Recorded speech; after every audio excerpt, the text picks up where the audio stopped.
Good afternoon, everyone. Another video on a Tuesday because Mondays are very rapidly becoming road trip days. And instead of fighting that, I'm just rolling with it. That's what I'm doing right now.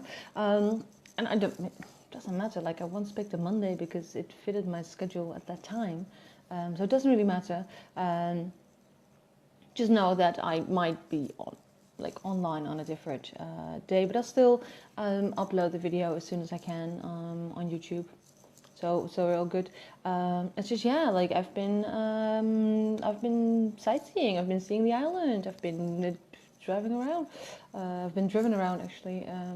It's been a lot of fun. It's been very inspiring. So I'm glad that I'm doing it. I'm glad I'm not fighting it. I'm glad I'm not going. Oh, Monday's the only day you can. Sorry, I have to do my live video then. No. Filling my own cup first, right? I talk about that so often. I'm filling my own cup first, and you'll live, right? Okay, so today, if you follow me on Instagram, you already figured out this is what I wanted to talk to you about. I want to talk about the importance and necessity, because I was going to say importance, but then I think it's actually vital. It's vital to your life that you are who you are. So I wanted to talk about how you can inspire others simply by being yourself, like your true, authentic self. And of course, after I posted that on Instagram, there was this tiny teaser video on Facebook, and I don't believe in coincidence, so I'm just incorporating that into my little talk. There was a video by Brené Brown, which of course I'm a huge fan of her work. I have all her books. She changed, the first book by her that I read has also left, that's not the right way to say that. It had the biggest impact on my life. So the first book I read, and I know this is one of those books that actually quite a few people missed.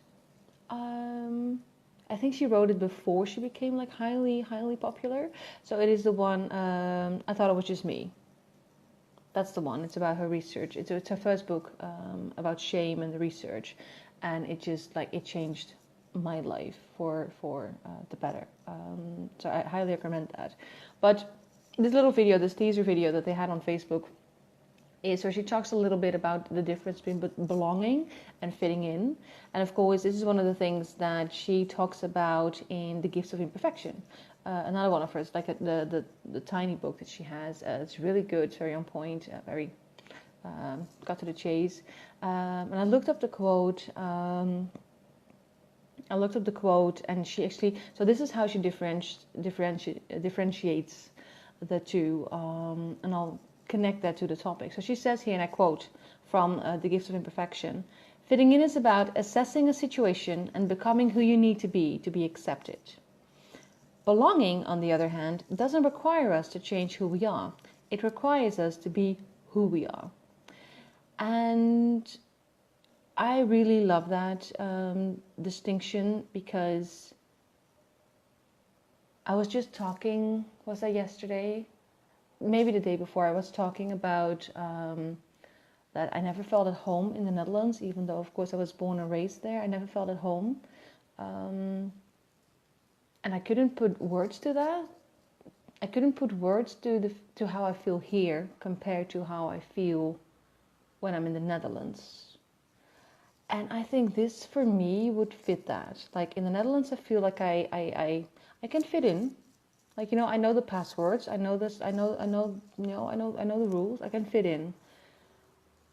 But here, I feel more that I belong. That I can be like. The more I am myself, the more people respond to me in a very, a really great way. Like I've been meeting so many amazing people here, and they're all so aligned with me, and it's all going so naturally. Like it's really like I don't know, like the welcome in this town that I'm in, but also just by the country, like or not by the country, but I mean like in a broader sense. I'm not familiar with that feeling. I'm loving it. It's been great. But yeah, so I was thinking, like, when she showed the video, I was, or when Facebook showed me the video, I was like, that would be a great description for me. Like, this is for me the difference. Like, I feel more like I belong here to these people that I've met. I'm meeting all the right people for me. And I know that's not yet, like I just said it, like I don't believe in coincidence, so I don't think that's a coincidence.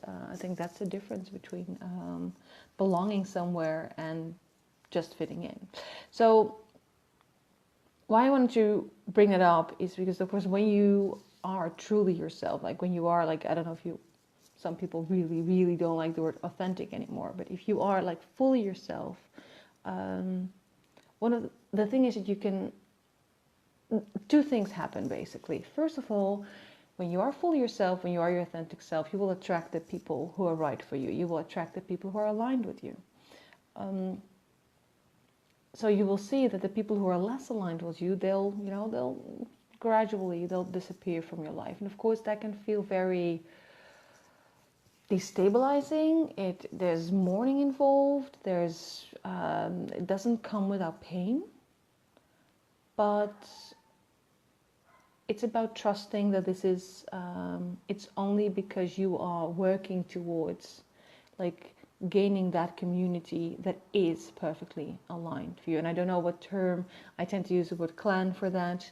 A lot of people use the word tribe, which is, some people think that's a problematic term. So that's why I prefer the word clan, also Scottish root, so I can actually, maybe claim the term. So it's all about finding your people, and of course, if you are yourself fully, this is when you will find. This is how you attract the right people. So if you, and then of course the second thing is like what happens then is that when you are fully yourself, you also sort of empower other people to be themselves as well. To show what they like to show. If you show the world what you want to show the world, they will feel like, well, wait, if you're doing it, then I can do it as well.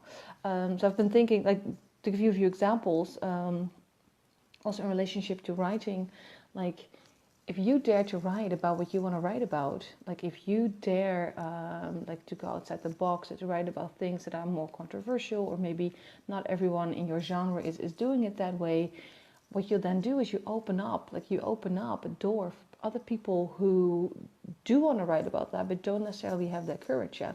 Like if you want to change, because this is one of the things that I used to teach about at university.